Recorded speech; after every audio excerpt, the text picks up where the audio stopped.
அனைவருக்கும் வணக்கம். இந்த குழந்தை பெற்றவர்களுக்கு ஒரு பக்குவம் சொல்றேன்.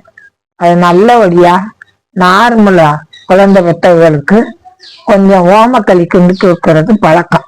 20 நாள் 22 நாள் சென்ற பிற்பாடு அது கொஞ்சம் அரிசியை ஊற போட்டு அதை அரைச்சிக்கிட்டு கொஞ்சோண்டு ஓமம் மருந்து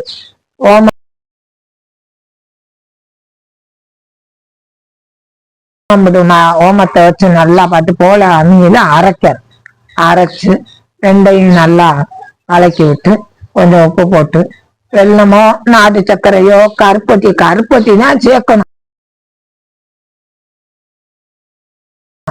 குழந்தை விட்டவங்களுக்கு அதை அரைச்சு களி கிண்டி காலையில அதை சாப்பிட்றணும். சாப்பிட்டு அப்புறமா பத்திய சாப்பாடு கொடுக்கணும். கொஞ்ச நேரம் நின்று சாப்பாடு கொடுக்கணும். அது பிள்ளைக்கு நல்லது, குழந்தை விட்டவங்களுக்கு நல்லது.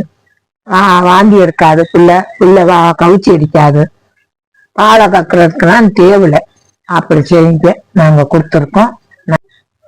அந்த ஓமக்களி கொடுத்துக்கிட்டு மறுநாள் அதே மாதிரி அந்த ஹீட்டா இருக்கும் இல்லையா, அதனால அதுக்கு கொஞ்சம் அரிசியை ஊற போட்டு வெந்தயத்தையும் ரெண்டையும் ஒன்னா ஊற போட்டு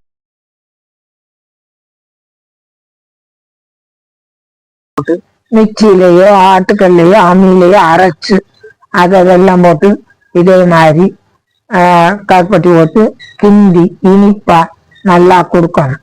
ஏன்னா அந்த முதல் நாள் ஓமக்களி சூடா இருக்கிறதுக்கு அதை சாப்பிட்டாத்தான் அது நல்லது.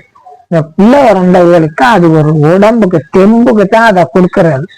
அப்புறம்தான் பத்திய சாப்பாடு கொடுக்கணும். 20 நாளைக்கு மேல இந்த மாதிரி 2 களியும் கிண்டி கொடுக்கணும். அப்பதான் அந்த உடம்புகளுக்கு நல்லா இருக்கும், பிள்ளைகளுக்கு தேவையில்லை. அதை நீங்க செய்யுங்க. நாங்கெல்லாம் வழக்கமா பிள்ளைக்கு அப்படித்தான் செய்வோம். அதே மாதிரி செய்யுங்க. நன்றி.